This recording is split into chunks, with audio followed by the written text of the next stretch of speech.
Maintenant, c'est à vous. Maintenant, on va discuter un peu. On a beaucoup parlé des contraintes, des défis, des enjeux en général. On a entendu quelques petites suggestions déjà de solutions potentielles. Ce qu'on voudrait faire maintenant, c'est de passer un peu de temps. On a 4 questions. Vous pouvez choisir quelles questions vous voulez aborder en particulier. Et puis, on va passer un peu de temps en groupe, seulement en se focalisant sur, OK, quelles sont des recommandations ou bien des suggestions ou des solutions ou des pistes de réflexion possibles pour le futur. Nous, en tant que CHL, on vous promet qu'on passera ces solutions à tous les signataires du Grand Bargain. Oui, oh, Michael. Non, mais au niveau de la forme, on va devenir... Oui, oui, t'inquiète, je ne vais pas aller trop. Voilà, mais aussi, si vous avez des pistes d'action ou de plaidoyer conjointe ou quoi que ce soit, n'hésitez pas de les inclure ici. Donc, Camille, est-ce que tu voudrais... Enfin, je vais remercier encore les panélistes, et puis Camille, tu pourras venir nous expliquer.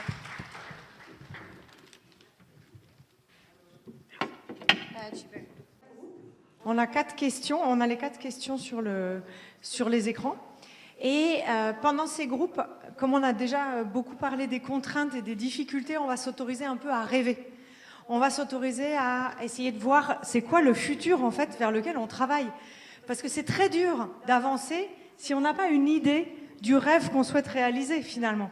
Donc, et si on se concentre que sur les obstacles et les contraintes, on a du mal à les dépasser parce qu'on est bloqué par ces contraintes. Donc à un moment donné, il faut s'autoriser à rêver grand, à rêver loin, parce que c'est ce qui nous permet d'avancer.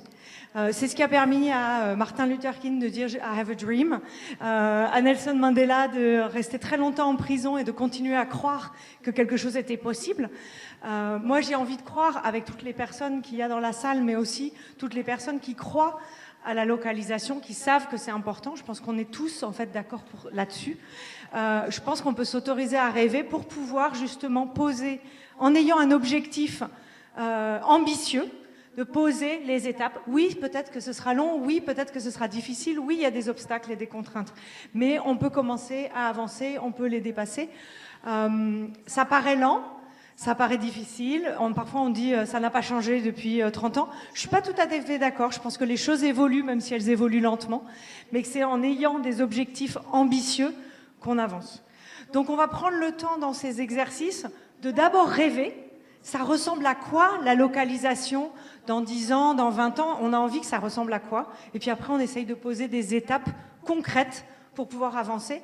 Ça peut être aussi notre déclaration pour la fin de cette conférence, mais aussi les engagements qu'on prend, nous, avec nos organisations, avec nous-mêmes, comme on l'a dit. Si déjà chacun, on s'engage à quelque chose, les choses avancent.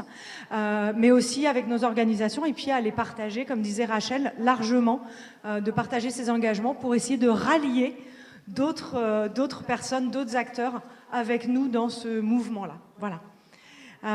Donc, il y a 4 groupes. Le groupe 1, améliorer l'implication des acteurs locaux dans le leadership humanitaire, sera avec moi.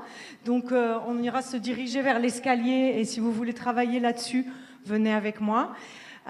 Améliorer l'accès aux ressources financières et humaines par les organisations locales, ce sera avec Romain. Donc Romain est là, c'est lui qui facilitera. Nous, on fait que faciliter, je le dis tout de suite, on cherchera des personnes pour après présenter les résultats. Nous, on est juste des facilitateurs. La 3e question, promouvoir la sûreté, la sécurité et le duty of care pour les acteurs locaux, surtout ceux qui travaillent dans des contextes, des situations difficiles. Cette 3e question, c'est Mamadou ? C'est Mamadou qui facilitera cette discussion, cette 3e discussion. Et la 4e, comprendre le rôle de la localisation pour promouvoir la redevabilité, le respect du droit international humanitaire et quelles erreurs peut-on éviter. Et cette 4e question, c'est Rachel qui facilitera la discussion. OK ? Vous êtes partants ? Vous êtes partants pour rêver avec nous? Ok, super. Alors, Camille et Romain vont monter à l'étage. Mamadou se trouvera ici dans le coin en haut à droite. et Rachel ici en bas à gauche. Donc 2 groupes en haut, 2 groupes en bas. On va se retrouver ici à 5h moins le quart. Donc, pour les réflexions, conclusions, les présentations de ces conclusions, le café sera servi dehors à partir de 4h, 4h15. Donc, on ne va pas faire une pause café. Vous mélangerez vos réflexions en prenant un café en même temps pour qu'on se retrouve ici à 5h moins le quart. Donc, on commence avec la question 44. Comprendre le rôle de la localisation pour promouvoir la redevabilité et le respect du DIH et quelles erreurs doivent être évitées. Mamadou, à toi. Merci encore. Donc, je dois représenter le groupe 4 qui a eu à travailler sur comprendre le rôle de la localisation. Donc, on a commencé par rêver, puisque le rêve n'est pas interdit. Donc, le premier rêve était qu'il faut un dialogue direct entre bailleurs et bénéficiaires. Vous saisissez un peu? Dialogue direct entre bailleurs et bénéficiaires, pas d'intermédiaire. Oui. Donc, deuxième point, des espaces d'apprentissage ouverts pour tous les niveaux d'une action humanitaire. Troisième rêve, c'est la confiance réciproque et focus sur les opportunités. Au lieu de passer tout son temps à penser aux risques. Ensuite, moins de concurrence et plus de coordination. Oui, là, nous tous, nous devrions y réfléchir, quoi, parce qu'il y a tellement d'organisations qui font la même chose. Après, plus de pertes de vie des humanitaires, parce que c'est un constat qui revient souvent, surtout dans la zone du Sahel. Enfin, plus de respect du droit international humanitaire. Donc, voici les 6 rêves que l'équipe 4 a eu à faire durant leur sommeil très bref.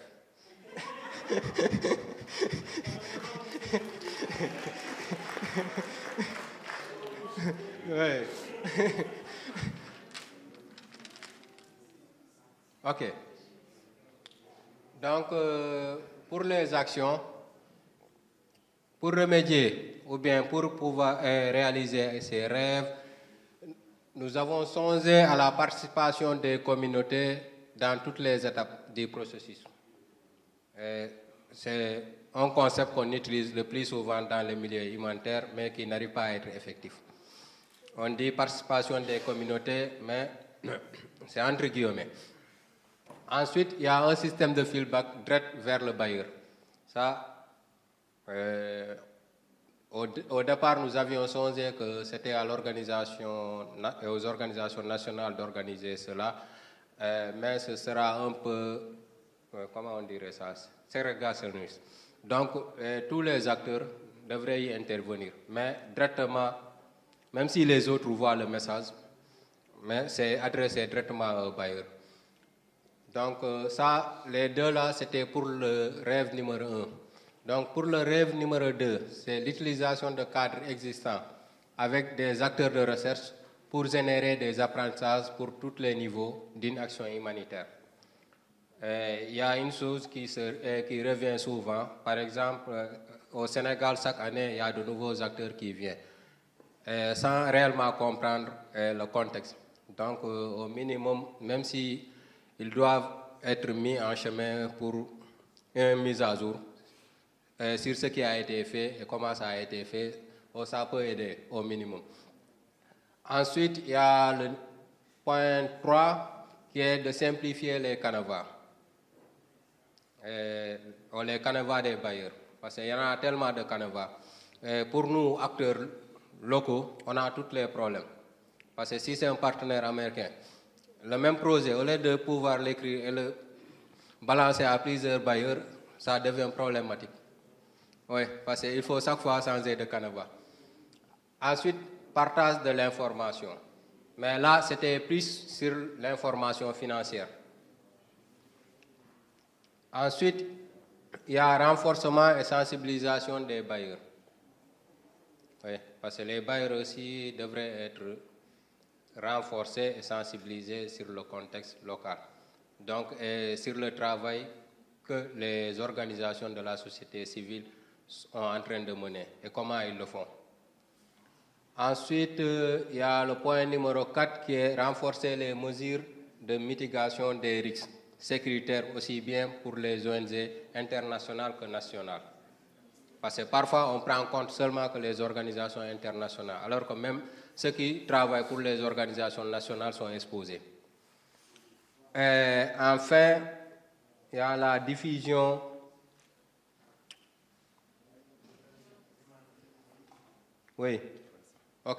la diffusion du droit international. Donc ça aussi, c'est quelque chose qu'on devrait faire.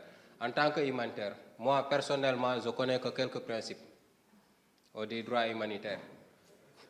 Non, je ne vais pas, mais non, c'est certes, parce que nous, la plupart, nous n'entrons pas par vocation dans le milieu humanitaire. C'est pour chercher un travail.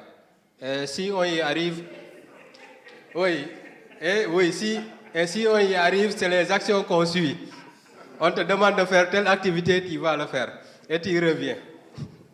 Ok, merci de votre écoute. Merci, mais en fait, avant que tu partes, Michel Amine, avant de partir, je voulais savoir, est-ce que quelqu'un a des commentaires ou des questions pour toi?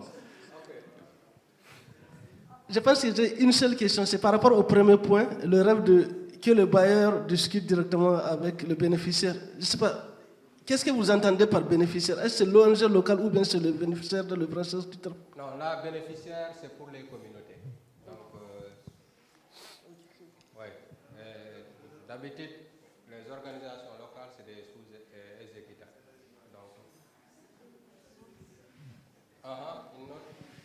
D'autres questions ou commentaires? Non? Bon, merci beaucoup. Groupe 4. C'est la question 4. Maintenant, on va passer au groupe de Mamadou, le groupe 3. Et le rapporteur, c'est... Pardon? Bonjour, bonsoir. C'est Guirado Morangaï, Cordo admin à Secours Islamique France. Voilà, j'aurai l'honneur donc du coup de vous présenter le travail de l'équipe 3 sur la thématique promouvoir la sûreté, la sécurité et le duty of care pour les acteurs locaux, surtout pour ceux qui travaillent dans des endroits difficiles. Ben oui, c'est bien, il faut rêver, mais je pense que sans la sécurité, sans la sûreté, avec vos financements, vous ne pouviez rien faire. D'accord? Donc effectivement, la sûreté, la sécurité, c'est de s'assurer que ça soit assez personnel, que ça soit le cadre de travail, qu'on soit dans des conditions à pouvoir travailler. On s'était dit alors, pour ça, il faudrait s'assurer avec les acteurs locaux, pour la mise en place, par exemple, des plans sécu, l'analyse du contexte sécuritaire, il faudrait les impliquer. Pas venir avec un plan sécu déjà taillé, ou les mettre de côté et plus tard leur communiquer un plan sécu qui sera à appliquer. Il y avait aussi la question de l'humanitaire, donc sur ces principes intrinsèques. Bien évidemment, les 4 principes, à savoir la neutralité, l'impartialité, l'indépendance, l'humanité. Il y en a quand même 2 qui nous inquiètent, à savoir la neutralité. On s'était dit, en tant qu'acteurs locaux, où de fois on a une faible autonomie que ce soit sur le fonctionnement, que ce soit sur les décisions, vu qu'on habite avec, que ce soit les bénéficiaires finaux, que ce soit avec l'État qui nous donne l'autorisation de fonctionner, on s'était dit, voilà, si à un certain moment, tu as par exemple l'expertise en développement, et généralement les associations c'est un peu ça, et par la force des choses, avec l'intervention humanitaire, ça arrive. Glisser un peu sur l'action humanitaire en se disant que ben voilà, je dois être un peu neutre.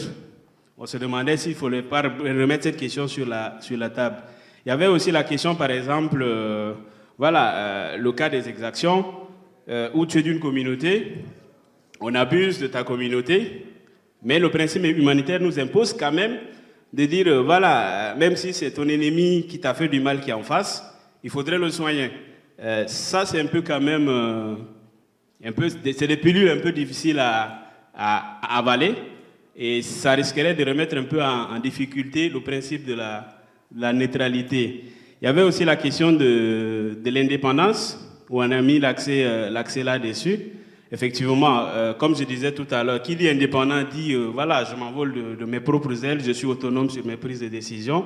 Mais attention, les acteurs locaux sont un peu limités dans ce sens-là, avec l'État qui est au-dessus d'eux avec des directives. Donc voilà, on s'était dit qu'il faudrait peut-être essayer de repenser nos principes, les 4 principes humanitaires à la base.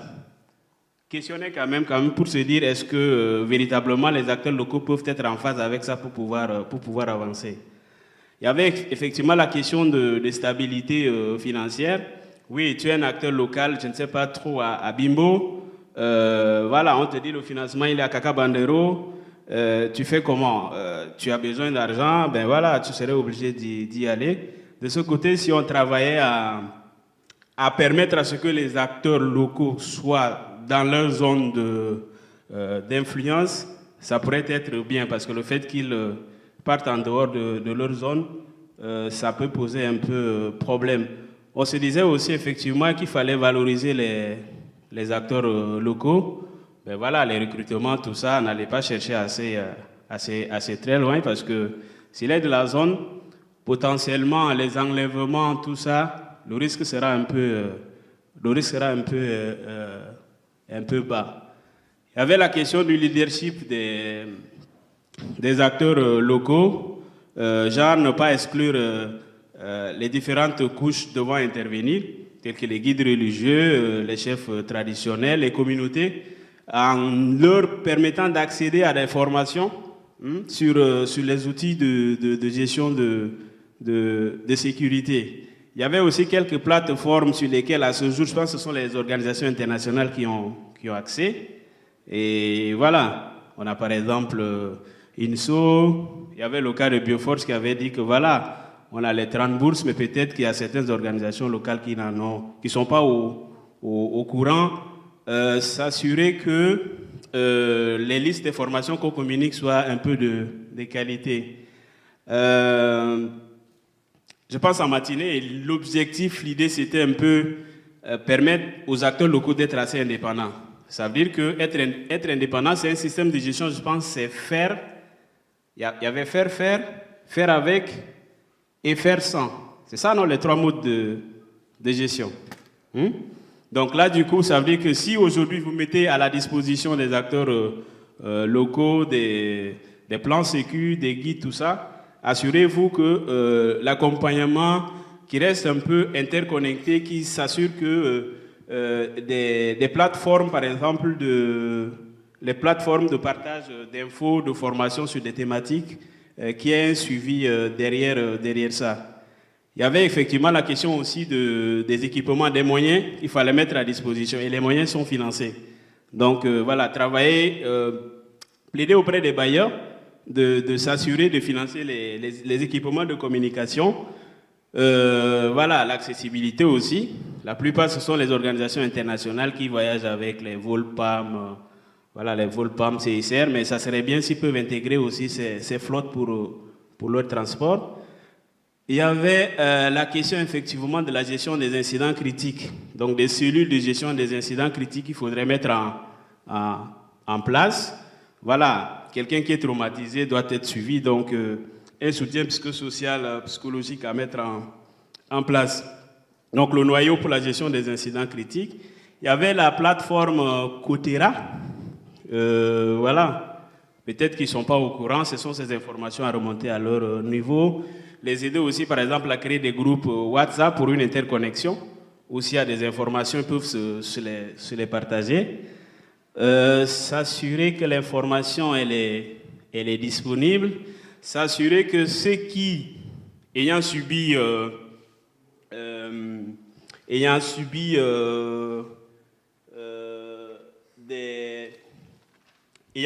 des dommages, par exemple, sur leur santé, qu'on intègre dans leur budget l'assurance santé, la possibilité d'être évacué, avec effectivement un plan d'évacuation comme les ONG internationales ont l'habitude de le faire. Donc s'assurer que du point de vue budget qu'il soit couvert.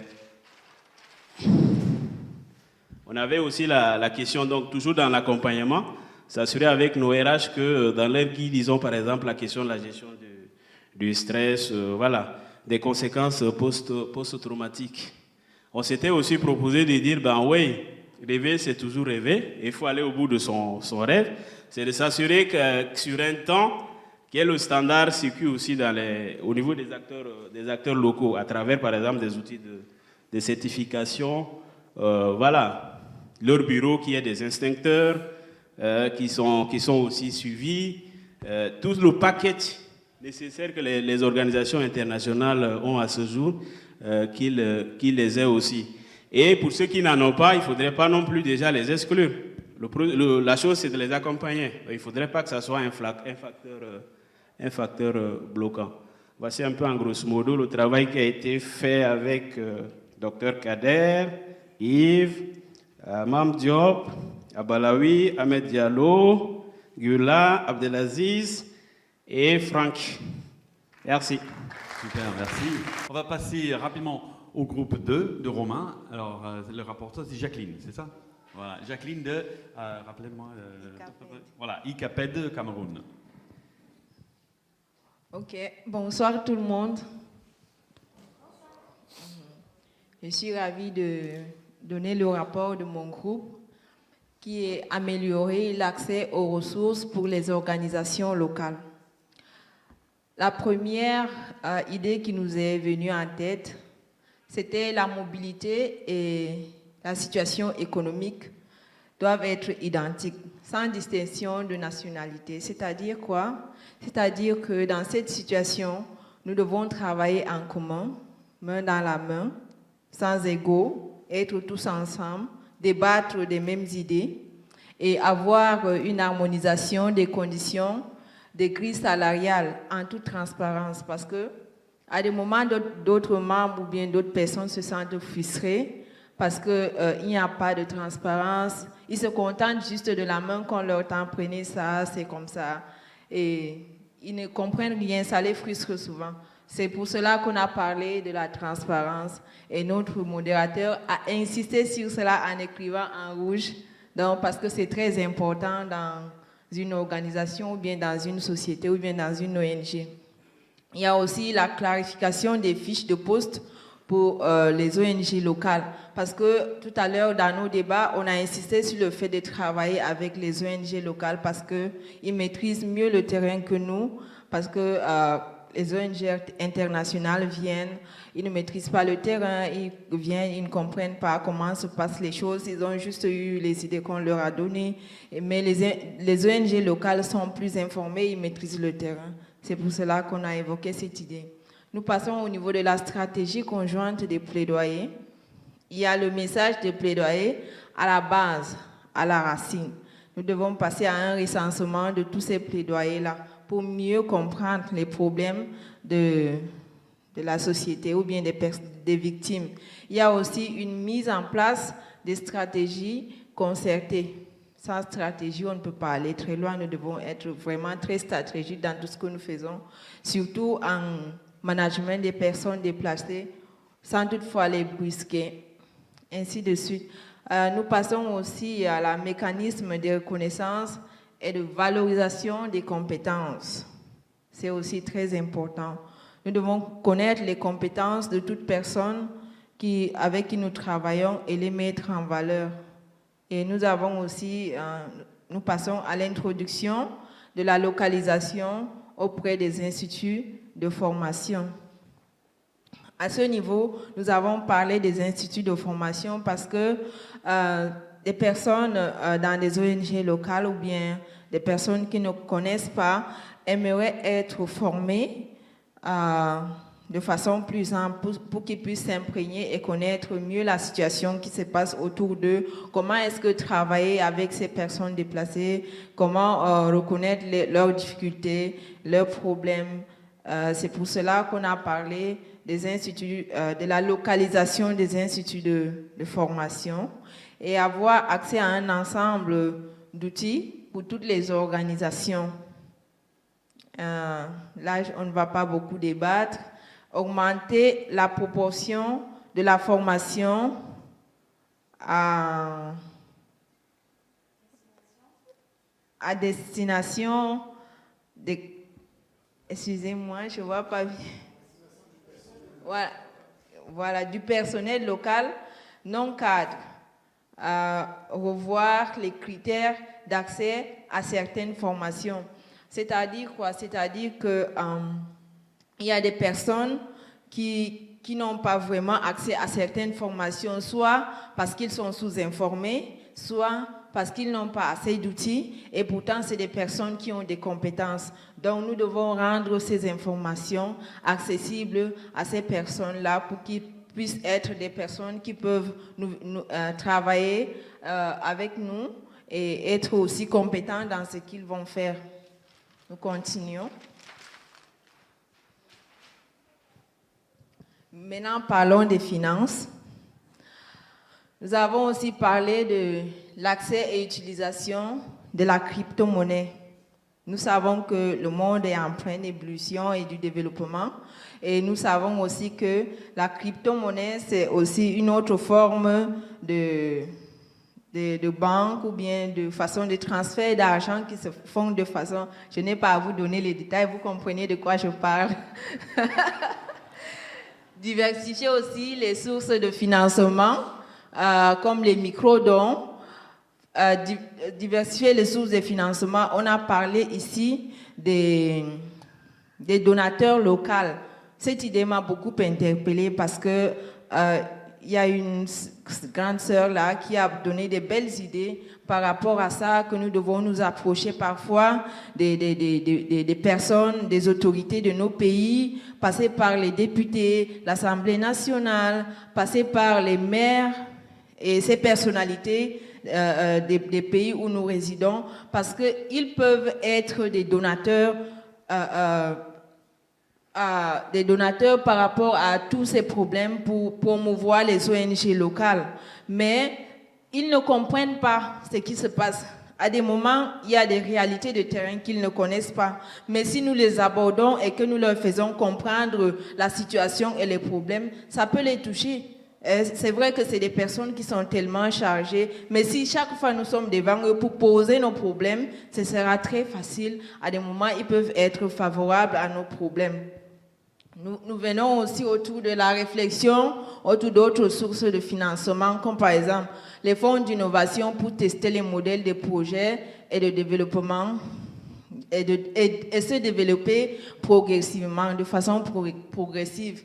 Il y a aussi la réduction du nombre d'intermédiaires, c'est-à-dire quoi? C'est-à-dire que si j'ai un don de 2 millions à donner à ICAPED, par exemple, au lieu de passer directement par le responsable de ICAPED, je passe plutôt par M. Malik. J'ai dit, M. Malik, j'ai un don de 1 million à donner à ICAPED.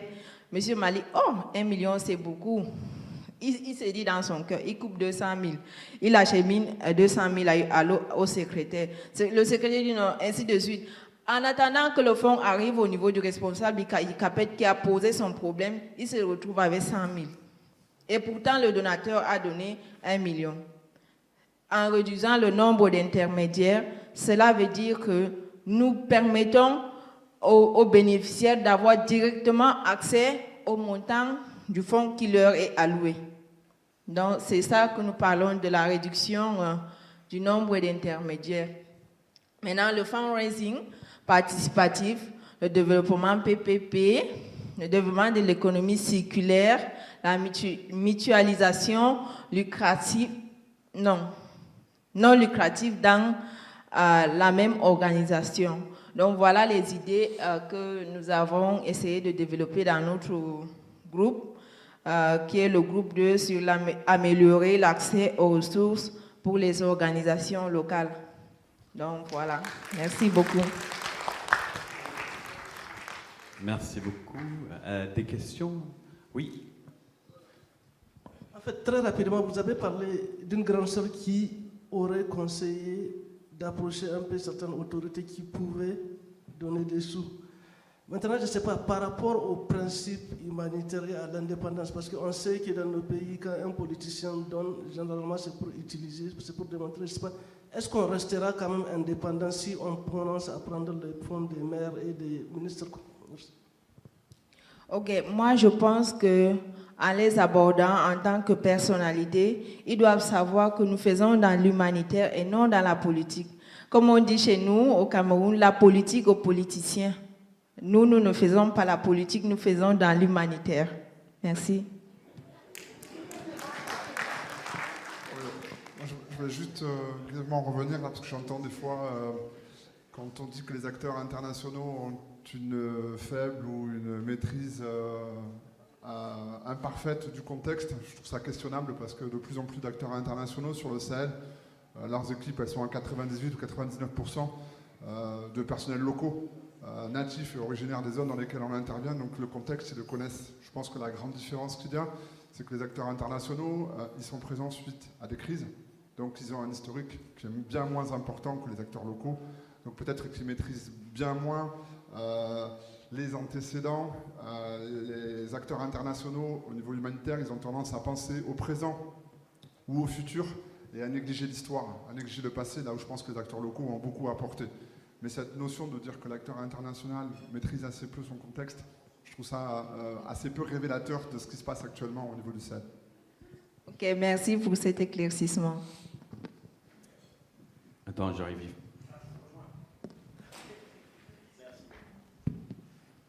Oui, excellent, surtout quand vous êtes allé chercher dans la crypto-monnaie, c'est vraiment très bien.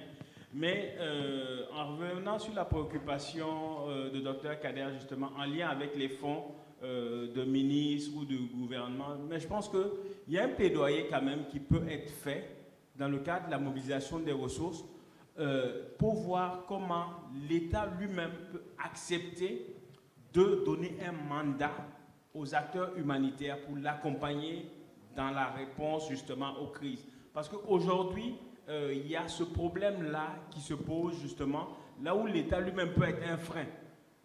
Je prends un exemple. Chez nous, par exemple, bientôt le cash ne sera plus possible. Pourtant, le cash, c'est quasiment 60% de l'aide humanitaire. Mais c'est l'État qui a décidé que le cash n'est plus possible.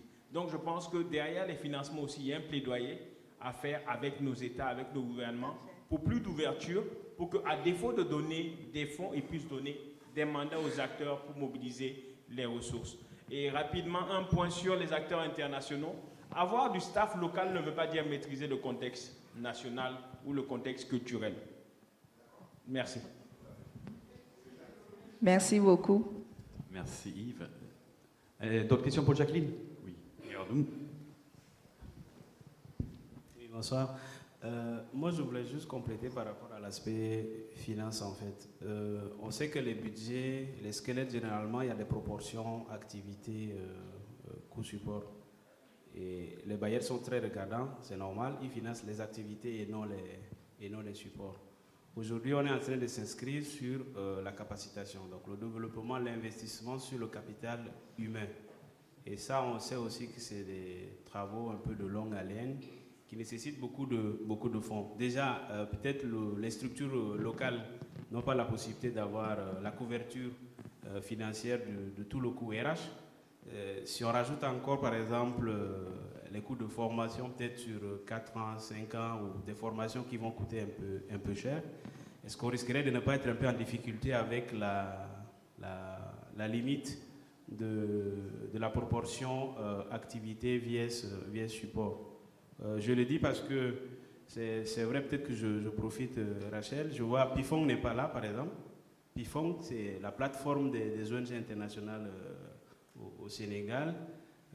Bon, il y avait pas mal d'acteurs tels que les bailleurs de fonds eux-mêmes qui sont des accusés qui doivent être à la barre, mais ils se sont échappés, il n'y a pas de problème. Mais bon, je me disais, parce qu'ils ont évoqué ça, la proportion activité vs support. Parce que la formation, certainement, va rentrer dans le coût support.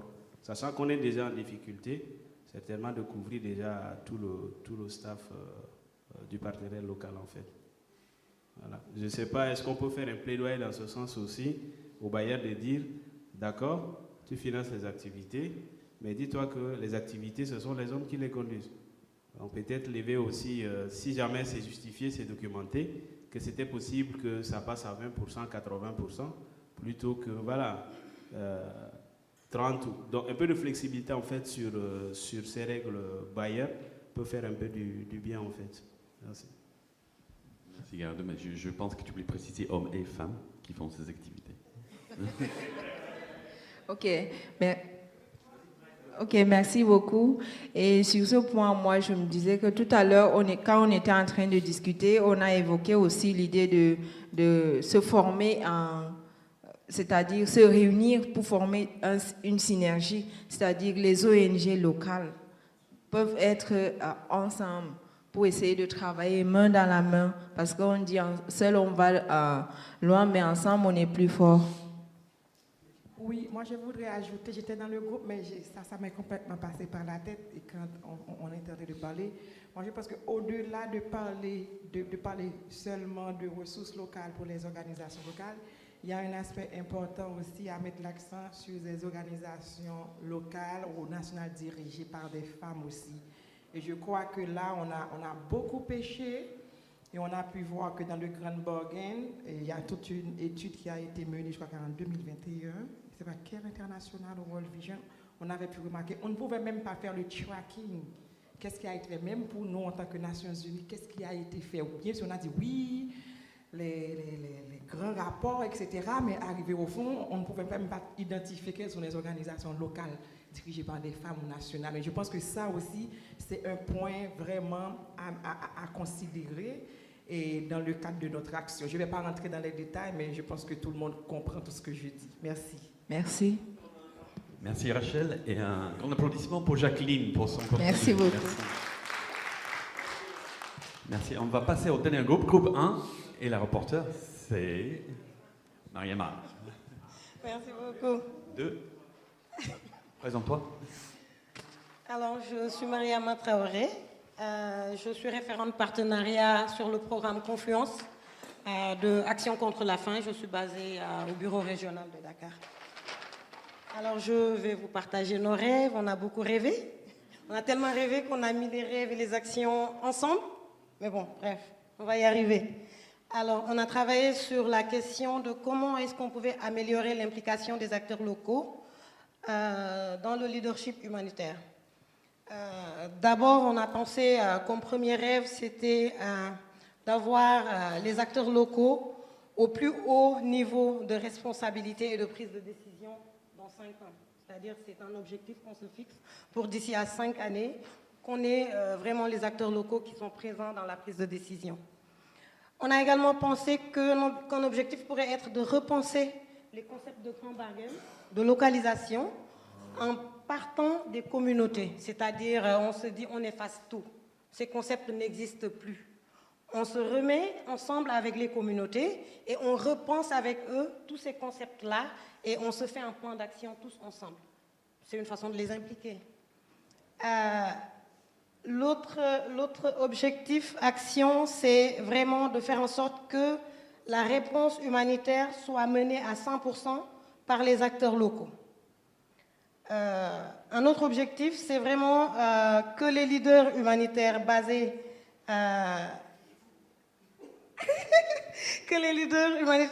sur le leadership humanitaire plutôt basé sur les initiatives communautaires et les connaissances endogènes. Voilà. Alors, je vous disais tout à l'heure, on a imaginé aussi des actions en même temps. Oui, on est des rêveurs. Alors, l'action proposée ici, c'est que vraiment des projets soient élaborés par les bénéficiaires et que les bailleurs matchent ces projets. C'est-à-dire, au lieu que ce soit le contraire, que nous, on essaie d'être à niveau, que ce soit plutôt les bailleurs qui essaient de vraiment matcher sur les projets pensés, imaginés par les communautés locales. C'est la même pensée que de dire les communautés vont être au cœur vraiment de toutes les interventions. Ensuite, l'autre rêve, c'est vraiment que les bailleurs, les ONG locales, les ONG internationales, etc., pensent d'abord aux intérêts des communautés. C'est le grand rêve, le grand bargain. Ensuite, on a vraiment pensé, réfléchi, posture et approche. Pas que des bailleurs, au début c'était des bailleurs, mais après on s'est dit vraiment, c'est l'ensemble des parties prenantes. Autant les bailleurs doivent revoir leur posture, leur approche, autant les acteurs locaux aussi doivent vraiment forcer les choses, s'impliquer, être force de proposition, autant les ONG internationales doivent aussi retravailler sur la transparence, sur énormément de choses. Donc vraiment, toutes les parties, les gouvernements aussi, toutes les parties prenantes devraient réfléchir, revoir leur posture et leur approche. Changer de mindset, d'état d'esprit, parce que c'est aussi ça, la localisation. Changer aussi de vocabulaire. On en parlait tout à l'heure, on a été au Cameroun, des acteurs locaux nous ont dit, nous on n'est pas à l'aise avec la localisation de l'aide. Pourquoi de l'aide?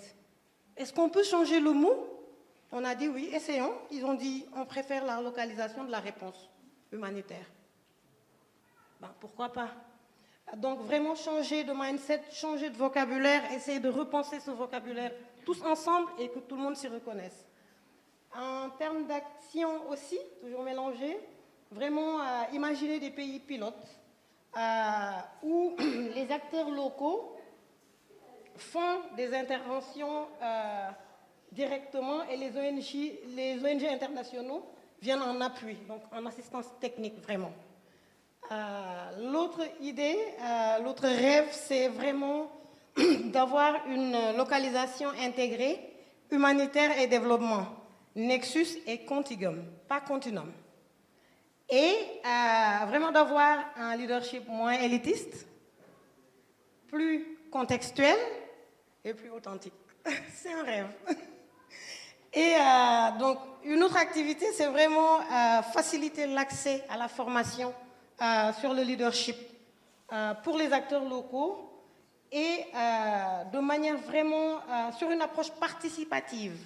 Et avant même de faciliter cette approche à la formation sur le leadership, c'est vraiment reconnaître déjà le leadership existant au niveau local. Ça, c'était important. Donc, c'est pourquoi l'objectif vient après, parce que c'est quand on a imaginé l'activité qu'on s'est dit, déjà reconnaître ce qui existe. Alors, un autre rêve, on a beaucoup rêvé, vraiment. On est très fort, on est les experts de Miami.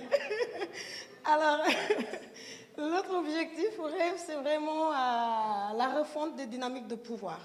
Ça, c'est une idée. Et on en vient aux activités. Donc vraiment, comme activité, on a pensé qu'il fallait beaucoup communiquer, beaucoup sensibiliser et beaucoup former sur tous ces concepts et toutes ces dynamiques-là. On a pensé également qu'il fallait vraiment être sur une volonté, avoir une volonté commune de faire évoluer les choses, d'aller sur des partenariats plus équitables, plus transparents, et il fallait que cela vienne de toutes les parties prenantes, pas que d'un niveau et d'un autre, et reconnaître que toutes les parties prenantes ont un rôle à jouer pour qu'on atteigne les objectifs qu'on vise dans des idées de localisation et de grand bargain. Alors, on a pensé que la localisation ne doit plus être un concept, mais qu'on devrait l'intégrer comme principe, comme valeur. Et on a également pensé qu'il fallait mettre en place des mécanismes de gouvernance qui soient inclusifs, qu'il y ait un suivi réel, de la redevabilité, qu'il y ait des évaluations conjointes. Parce que tout à l'heure, on a beaucoup parlé de renforcement de capacité. Renforcer les acteurs locaux, renforcer les acteurs locaux. Et si on se posait et qu'on reconnaissait nos limites et qu'on permettait à ces acteurs locaux également d'identifier les axes sur lesquels ils pourraient nous renforcer. Donc, mener des évaluations conjointes, identifier les limites de toutes les parties et ensemble se renforcer mutuellement. Donc, réciprocité dans le renforcement de capacité. On a également vraiment l'accès aux formations en leadership, la co-création de formations, l'identification également, on a parlé vraiment de comment est-ce qu'on pouvait faire en sorte que les acteurs intègrent des espaces de coordination, les leaders en tout cas, intègrent des espaces de coordination, donc les identifier et faire en sorte qu'ils puissent les intégrer. On a aussi parlé de projets pilotes, vraiment où les acteurs locaux seraient en lead et sur lesquels on pourrait capitaliser et qu'on pourrait mettre à l'échelle. On n'a pas fini. C'est bientôt la fin.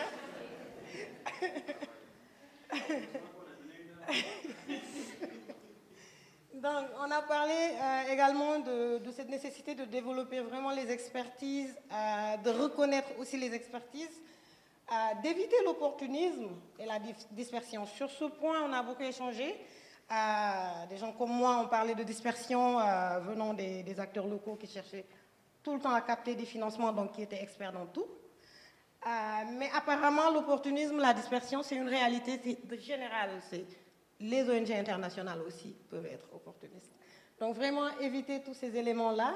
Ensuite, renforcer la coordination interne des acteurs locaux, que ce soit les gouvernements, les ONG locales, les OEC, etc., qu'ils puissent en interne se coordonner et vraiment échanger, qu'il y ait une synergie, quelqu'un l'a dit tout à l'heure. Ensuite, vraiment préparer, former la relève, il l'a dit. Il n'est pas interdit de quitter, mais seulement si on forme, on prépare la relève. Alors, Assainir n'aurait pas dû se trouver ici parce qu'on avait décidé de l'effacer, mais Assainir l'espace humanitaire. On parle d'éthique de la localisation. Donc, l'autre activité, c'est vraiment penser la localisation au-delà des projets, au-delà des partenariats, parce qu'on le sait, le partenariat, c'est qu'une dimension de la localisation. Et pour finir, on a pensé pourquoi pas faire un manuel sur le leadership humanitaire en langue locale. Ça ne va pas être que sur support physique, ça pourrait être sur support visuel, vidéo ou audio. Merci, c'était tout pour nous. Et avant de laisser partir, est-ce qu'il y a des questions, des commentaires pour Mariama? Oui. En tout cas, félicitations pour l'excellent travail abattu. On voit plein d'acteurs locaux. J'ai une petite question. Il y a des acteurs locaux que je ne perçois pas. Est-ce qu'ils sont à l'intérieur? Il s'agit notamment du maire, du conseiller, du député, du préfet. Est-ce que ces acteurs-là, vous les considérez ici? Merci. Quel est leur rôle et quel est le leadership qu'ils vont jouer? C'est des personnes comme toi qui ont fait qu'on a rajouté juste État et OEC à la dernière minute. Oui, mais au début, on n'arrêtait pas avec ONG locale, mais à la fin, on s'est dit, on est ici pour tous les acteurs locaux. Donc, du coup, toutes ces idées sont pensées avec tous ces acteurs locaux en même temps. Donc, à des niveaux d'intervention peut-être qui vont être différents, mais bon, on prend en compte à la fin qu'on a pensé vraiment pour tous les acteurs locaux. Après, s'il faut revenir sur tous les objectifs, oui, sinon c'est la salle qui te fait sortir. Merci beaucoup. D'autres commentaires, questions? Oui, ça vient tout. Vous avez fait allusion à... Je pense que ça doit être sur la flipchart précédente, au cadre de concertation. Mais je voulais savoir, c'est serait à l'initiative de qui? C'est une vraiment petite question. Oui, là on en vient au rôle, c'est-à-dire à qui doit mettre en œuvre ces actions-là. On en a parlé aussi, je pense qu'on a évoqué. Je vais juste apporter un début de réponse et les collègues vont aussi répondre peut-être. Bon, voilà. Alors, oui, on s'est dit à quel moment est-ce que c'est le rôle de l'acteur local, à quel moment est-ce que c'est le rôle de l'État, du bailleur, ou à quel moment est-ce que c'est le rôle de l'ONG internationale. Mais on a pensé que pour intégrer ces espaces-là, il faudrait déjà en amont qu'on les identifie, ça c'est une première chose. L'identification se fera certainement par l'acteur local, pourquoi pas en collaboration avec l'ONG internationale. Il faudra également qu'on crée au niveau local des espaces de concertation et d'échange qui du coup vont être plus coordonnés et qui vont être plus aptes à intégrer d'autres espaces plus globaux, voilà exactement, et où on va trouver toutes les parties prenantes de ces échanges-là. Après, je m'arrête juste à ça. Si les autres collègues veulent rajouter quelque chose, Vous avez bossé, hein? Le plaidoyer, j'en ai pas beaucoup entendu parler. Oui. On a tellement rêvé qu'on a juste omis ce... Pas forcément, parce que je pense que quand on parle faire de la localisation un principe, une valeur. Et quand on parle de repenser la localisation, le grand bargain, mais c'est un peu du plaidoyer qu'on va faire parce que, de toute façon, pour qu'on puisse repenser ces choses, il faut qu'on arrive à convaincre tous ces acteurs, que ce soit les ONG internationales, que ce soit les bailleurs, qu'il est nécessaire de repenser tous ces concepts-là en impliquant les communautés parce qu'ils sont au cœur de tout ce qu'on fait. Merci. Super, merci Mariama. Je vais inviter Rachel maintenant à donner quelques conclusions et next steps. Merci beaucoup. Merci beaucoup pour toute votre énergie tout au long de la journée, mais surtout dans cette dernière partie. Qu'est-ce qu'on va en faire maintenant? Donc, une des choses que j'ai déjà promis à quelques-uns d'entre vous, c'est que déjà, on va vous partager des photos de ces solutions avant que je ne les ai touchées. Comme ça, vous avez exactement comme vous avez écrit. À part ça, on vous propose qu'on va préparer un genre de charte, merci,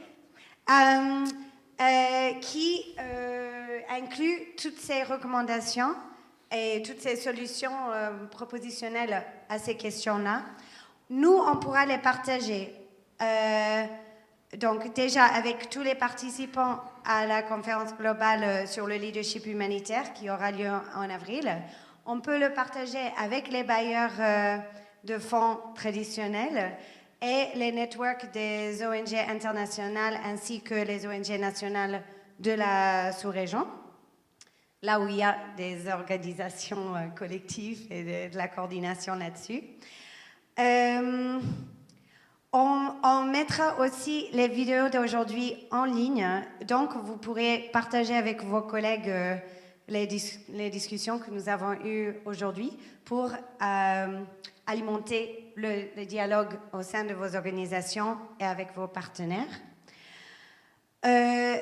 Donc, on pourra aussi, dans les 2 années à venir, on pourra faire revenir, enfin, si vous êtes intéressés, on pourrait organiser un événement où on revient et on revoit un peu ensemble, OK, où est-ce qu'on en est?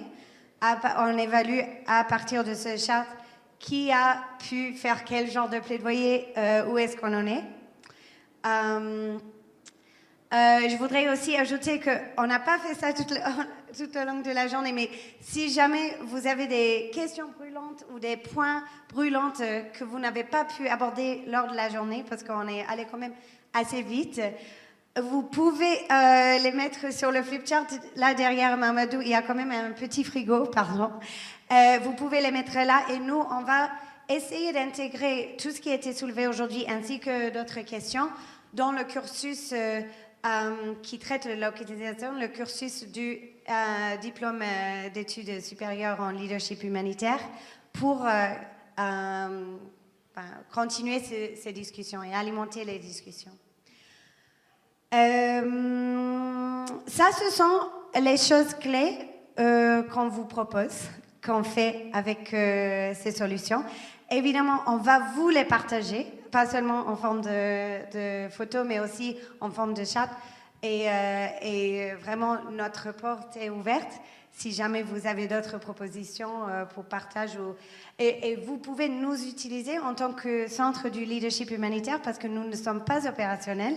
Nous sommes là pour aider à créer ce genre d'espace de partage d'expérience, mais d'expertise, mais de questionnement sur le système. Donc, ouais, je vous invite vraiment de nous demander et nous évoquer et nous utiliser pour faire avancer ce sujet. Je vois une question. Ouais.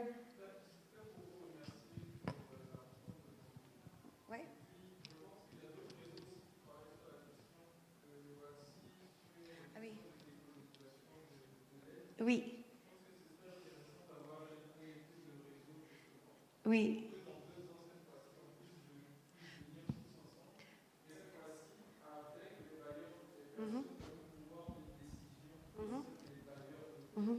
Oui. Oui, oui, oui. Oui. Merci. Avant que je réponde, Yannick voulait ajouter quelque chose. Pardon. Merci beaucoup. Je voulais juste ajouter en marge qui viendra compléter cet enjeu. En octobre, il va y avoir une autre conférence sur la localisation avec le lancement de fonds de localisation destinés aux ONG nationales. Premier fonds qui va être porté pour les ONG nationales, qui ne seront pas destinés aux ONG internationales.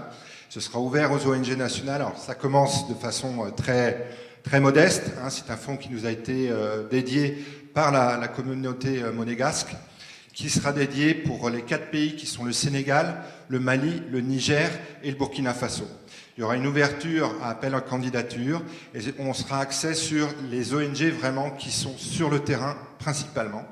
On vous invitera dans le cadre de ce lancement et aussi dans le cadre d'une semaine qui sera dédiée à la localisation et à l'action des ONG au niveau de la sous-région. Voilà, merci. Merci beaucoup, ça c'est vraiment une excellente nouvelle. Et justement, et pour répondre aussi, oui, et nous en tant que centre du leadership humanitaire, on est en contact avec WACSI, on est en contact aussi, enfin on fait partie du Shifting the Power Network. Donc oui, on va utiliser tous ces endroits où il y a ce genre de dialogue déjà en cours pour partager le chat qui est ressortissant d'aujourd'hui. Donc, mais oui, et merci aussi à vous de partager aussi. Romain, pardon. Ça va être très bref. La première chose que je voulais vous partager, c'était ma satisfaction d'avoir été si silencieux aujourd'hui. Je me suis abreuvé de tous ces messages, de toutes ces idées, de toutes ces interactions. Et vraiment, je suis ravi d'avoir été aussi silencieux et de pouvoir profiter de ça. J'avais une suggestion pour la suite, puisque donc on a eu 4 groupes avec beaucoup d'éléments qui sont sortis. Je pense qu'il y a à peu près au minimum 20 recommandations par groupe, un mélange de rêves et d'activités. Ça nous fait arriver à beaucoup de choses. Si on se retrouve dans 2 ans, ça va peut-être faire beaucoup à analyser. Dans la proposition de rendre à l'ensemble de la communauté ce qui a été fourni, peut-être le faire sous l'angle d'un formulaire, quelque chose dans lequel on puisse avoir une situation de peut-être 10 engagements qui nous paraissent les plus faisables, réalistes et les plus partagés par l'ensemble des participants d'aujourd'hui, de façon à ce que ces 10, peut-être 15 engagements fassent figure du véritable, on va dire, contrat que l'on partage ensemble et qu'on analysera dans 2 ans. Voilà. Merci beaucoup. Est-ce qu'il y a d'autres commentaires ou propositions? Ok, dans ce cas-là, c'est le moment de vous remercier encore. C'est déjà la fin, oui? Ah oui, ok. Ok, vas-y. Ça, en plus, c'est adressé au CHL parce que tous les alumni, tous ceux qui sont présents aujourd'hui nous ont dit il faut obligatoirement faire la formation au CHL. Donc, s'il faut obligatoirement, il faut que le CHL aussi puisse ouvrir un peu plus. Donc, c'est aussi la doléance des participants. On a entendu vraiment vos recommandations et on meurt d'envie de faire cette expérience aussi. Merci beaucoup et soyez vraiment les bienvenus. Oui, comme on a dit au début, on veut vraiment appuyer le leadership humanitaire dans cette région. Donc, oui, on vous invite tous à vous rejoindre à nous au cours de cette formation d'ISLH, mais aussi on aura d'autres formations vraiment visées sur le leadership humanitaire, un peu plus courts, qui viendront plus tard dans l'année, mais en français. Donc, merci à vous tous. Ah, pardon.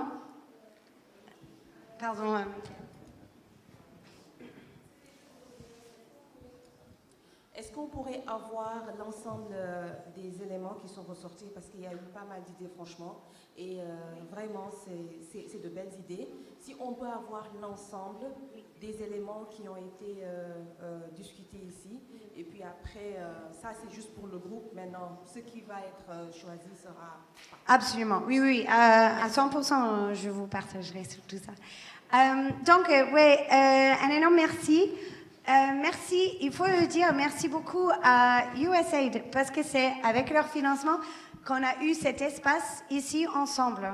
pour pouvoir débattre ce qui ne marche pas et ce qui marche dans le système. Donc un énorme merci. Un énorme merci aussi aux collègues audiovisuels et Topage Nocturne Events qui ont tout organisé côté audio. Ce qui a marché plutôt bien, à part le petit problème de Damien dans sa voiture en Cameroun. Mais ça, c'est le Wi-Fi, donc il n'y a pas de problème. Donc merci beaucoup, on les applaudit. Un énorme merci aux panélistes qui sont en train de parler et non pas d'écouter, mais bon, c'est pas grave, c'est fait pour ça les panélistes. Donc merci beaucoup pour tout votre engagement, c'était un plaisir de travailler avec vous et ça va être un plaisir de continuer la discussion. Donc un énorme merci.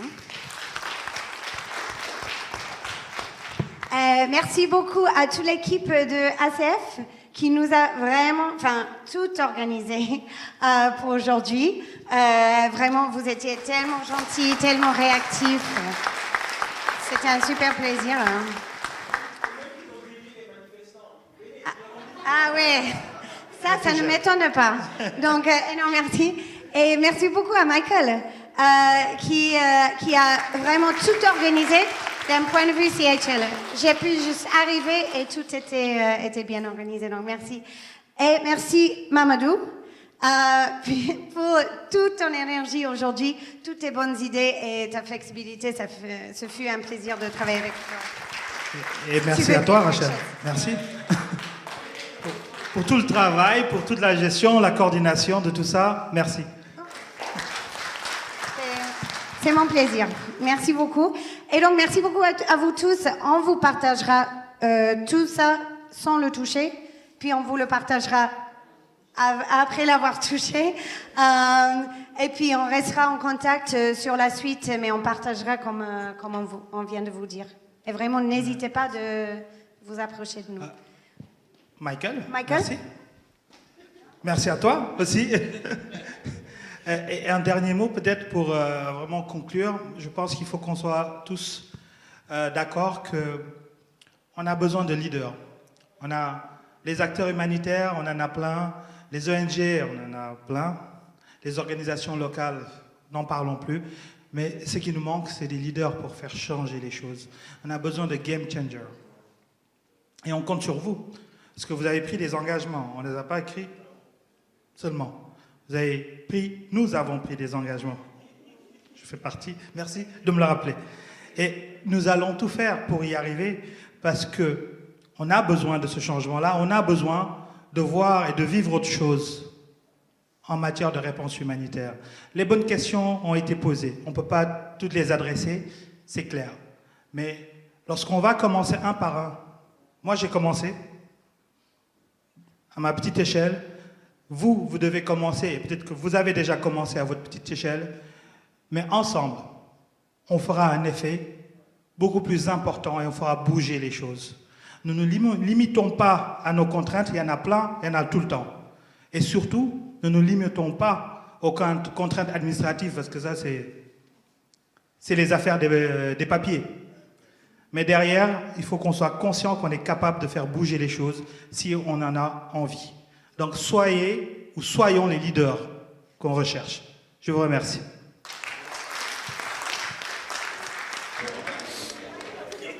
Les boissons sont servies dans la cour. Merci de continuer à networker. Bonne soirée.